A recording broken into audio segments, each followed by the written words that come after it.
Hello everyone and welcome.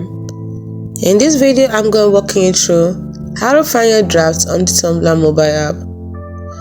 It's quite simple to find your drafts on the Tumblr mobile app. All you have to do is follow the steps I'm going to give to you. Step 1. Open the Tumblr app. Make sure you're logged into your Tumblr app account. If you're not, sign in with your credentials. Step 2. Go to your account. By tapping on the account icon, usually a person's silhouette at the bottom of the screen.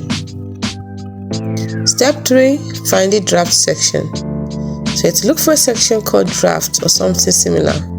It might be within a broader post section. You might find a post section before the draft section. It depends on the version you're using.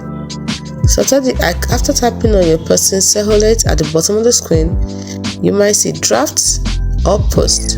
Click on either. If it is post, click on it, and after post you look for draft or something similar. Note that the exact location of the draft section may vary slightly, like I said earlier, depending on the version of the Tumblr app you're using.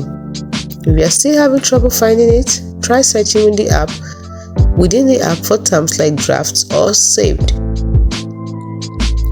Hope you found this video helpful. If you did, do not forget to like and subscribe to the channel for more. Thanks for watching.